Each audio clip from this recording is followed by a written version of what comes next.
I noticed that a recurring theme is PAFA. What does that stand for? That stands for Pennsylvania Academy of the Fine Arts, which is where we are, and I'm a huge fan of PAFA, and so I just made some PAFA paintings.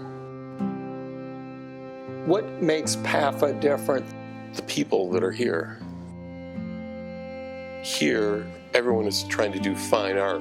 It's important for there to be a place where people just try to do fine art.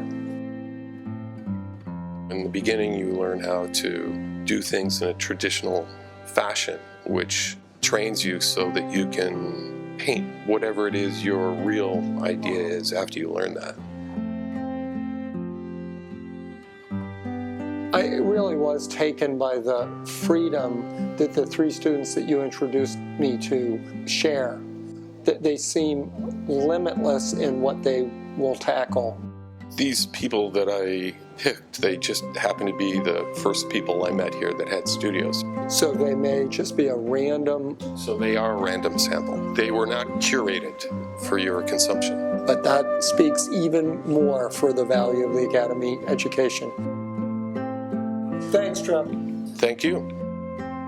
It's been some 35 years since Trip Denton, Harvey Weinreich, and I graduated from the Academy. I make videos now, but Trip and Harvey are still painting. They recently got subsidized studio space at the Academy in a special program for alumni. They invited me back to meet some current students. Of course, I started thinking, then and now, then and now. Put it this way, is football dangerous? Absolutely. I have had more injuries, brain injuries, blah, blah, blah, blah, blah, blah, concussions, all that jazz. But if you told me in 5 seconds I have to put on all my pads and put on a helmet and go on a field, I wouldn't answer you, I'd just go. It's hard to explain the draw. When you get into the zone or you make a good hit or you make a good play, you go to this other level of consciousness. The only thing you can hear is your breathing. You don't hear the crowd. All that matters is you and the ball. How does art compare to football? With art, you can express what's inside and share it with everybody else, just like in football. That's why both sides of my life have been art and football. Different ways of expressing yourself. Who are some of your influences and how did you develop your style of painting? When I was very young, my father and my mother would always take us to art museums, so Matisse, Picasso. But as I grew older, I really loved comic books, so like Batman by Jim Lee. Wayne White is one of my favorites. He did the Pee-wee's Playhouse, or John Kay, who did Ren and Stimpy, or Mike Judd, who did Beavis and Butthead. When I was in high school, I thought I wanted to be an animator. So like I played to like Ringling, RISD, I got in those places, but then football took over, so I played college football then. I think drawing might be the basis for all of my art, but as I grow as an artist, I'm starting to realize performance and installations are just as important because I had a love of Terry Gilliam, huge influence on my stuff. So I'm starting to flow over into video, animation, and stuff like that. What are your performances like? The first one I did here was called Hopper Street Diner. I had a menu that said whatever you can imagine. Oh, it's a diner. I'll have a hamburger. So then I'd draw a hamburger, but with my own little twist, like a hamburger with legs trying to crawl away. And then I'd sign it and give it to him. It all changed when this little girl came in with her brother and her sister. The brother and the sister asked for a hot dog and a donut. And then the little girl looked up to me and says, "Can I have a chocolate-covered unicorn?" And I looked at her and I'm like, you get it. You are officially the coolest person I know. And then we exchanged the biggest high five in the history of high fives. And then everybody's just like, wait, you can order whatever you want? I was like, yeah, look at the menu. It's whatever you can imagine. And then people were ordering like macaroni airplanes and kitten-covered donuts. It grew because this little girl had an imagination. So I really love imagination. I have a background with improv comedy. When people come into my world and play along, the best things are the unexpected stuff. And if you can roll with the punches and just go with the flow and have fun doing it, there's really nothing better. The art world has changed a lot since my cohort was at the Academy. In the 1970s, representational painting was making a comeback. Classmates like Bo Bartlett, Vincent Desiderio, Chris Nissen, and Edgar Gerrans have produced amazing work after learning the basics in the Life Studios and Cast Drawing Hall.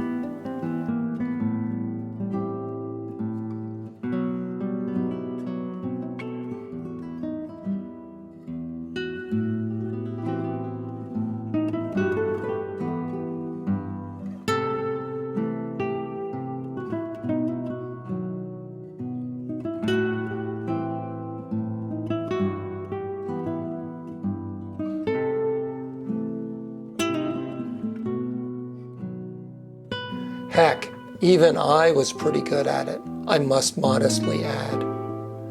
But today, it's conceptual art, not realism, that rules the art world. And current students respond to that reality. My name is Richard Tenalia. I was born in Philadelphia, PA. I am a fourth-year sculpture major.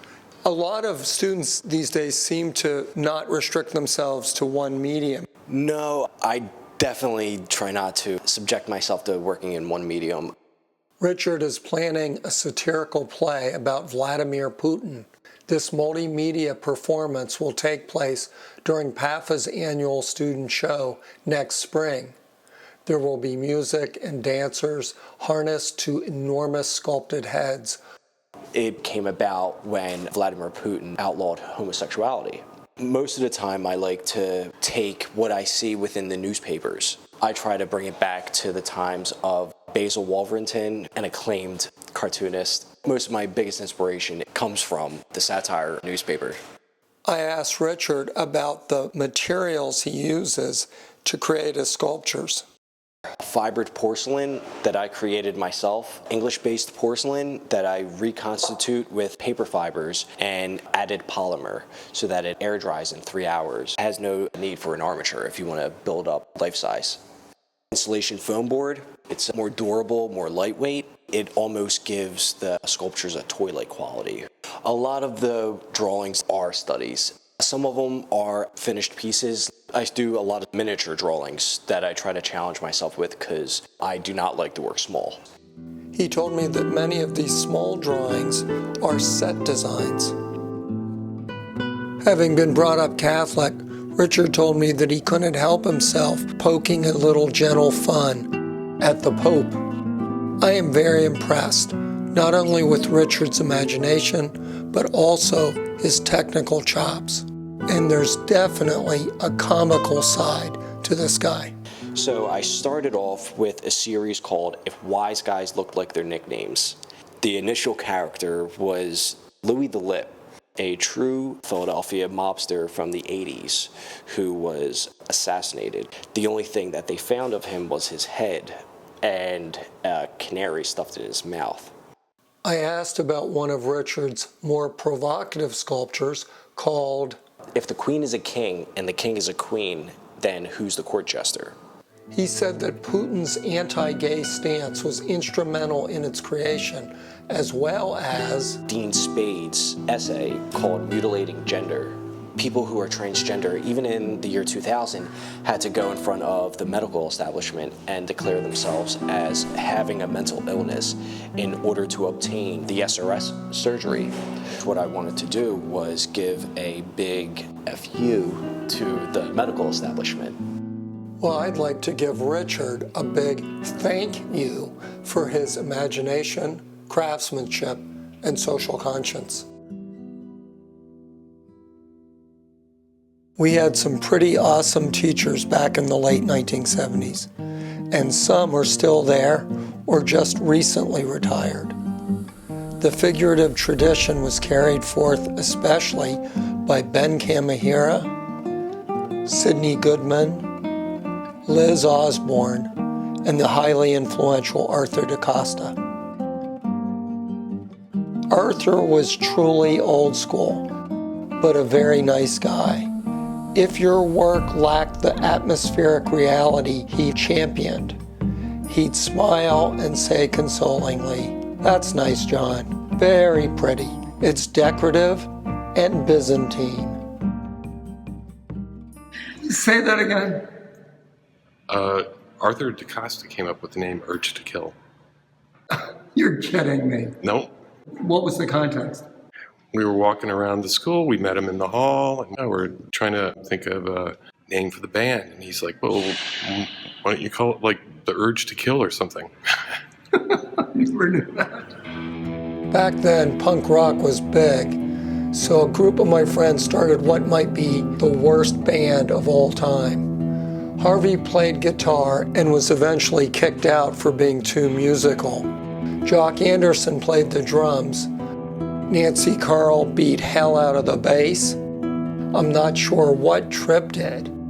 Edgar Gerrans sat in a beanbag chair and would read about gruesome crimes from True Detective magazine. Jock said tea and cookies were served at Urge to Kill's first gig, Camden's Walt Whitman Poetry Center.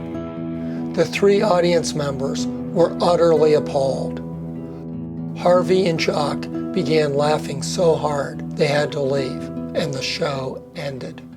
We got paid to not play one time, and we got paid to not play at the Academy once. Honor tradition, but fear not a bit of transgression. It's a lesson that we Academy students, then and now, have in our bones.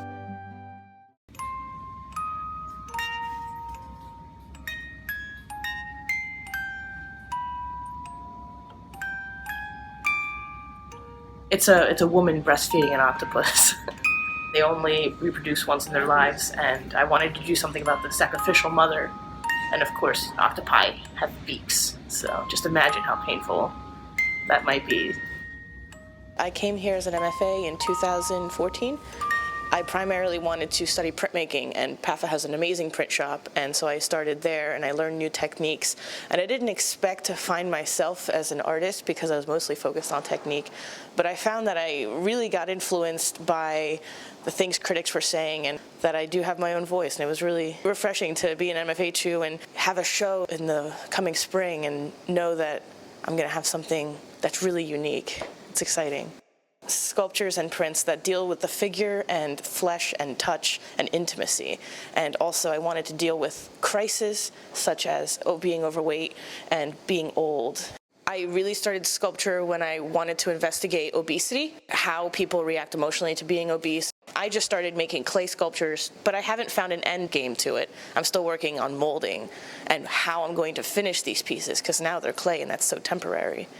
If you had to pick between printmaking and sculpture? At this very moment, I'd pick sculpture because it's new and exciting, but there is an old and deep love for printmaking. Then there's this other thing that Camille does. He looks like a normal human being. I guess they are. Well, they are normal human beings. And okay. Sometimes when I get too offended, when it's too brutal, I just go on the art website and find people that are, playing music or just showing their face and just want a conversation. Now he's a little portraits. scary looking. Well, some of them are pretty scary looking. At the core of the Academy's training, at least when I was there, was the study of portraiture and the nude figure. This goes back to when Thomas Eakins, the greatest American painter of the 19th century, was in charge of the school in the 1880s. He himself studied art in Europe, where nudity did not cause fainting spells. But famously, Eakins got fired for removing a loincloth from a male model when female students were present. Camille has been following Eakins' dictum, look deep into the heart of American life. She has been going online to websites where you can connect through a webcam with anonymous strangers, and she has been drawing portraits and more from living models.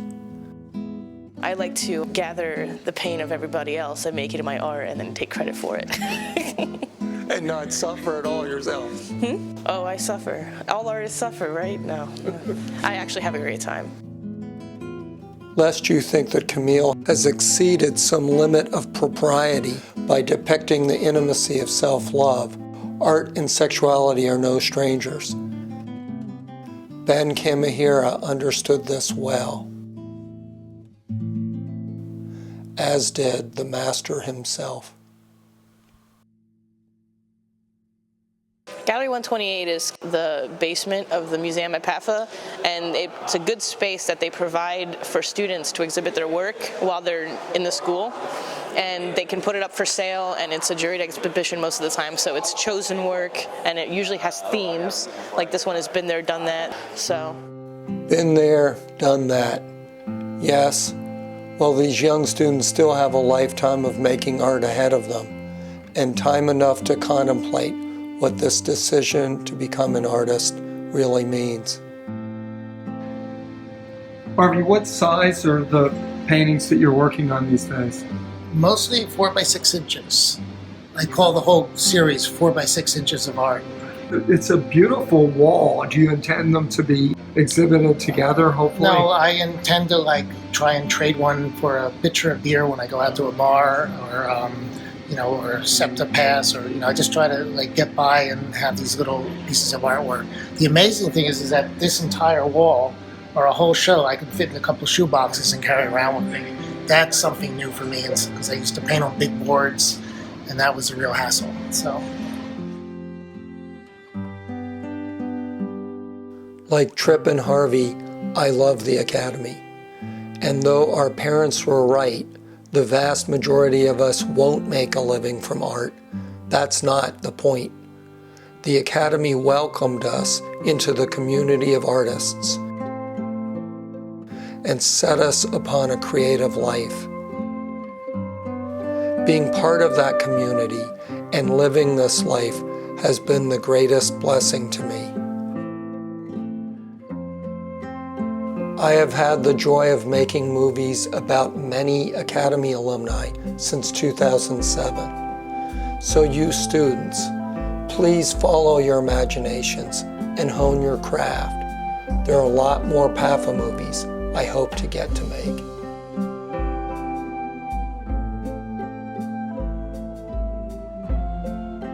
Would you have any advice to them what it's like to have a long life as an artist? Do whatever the hell you want to do. And they do seem to be doing that. Yeah, they're being creative, and I have high hopes for them.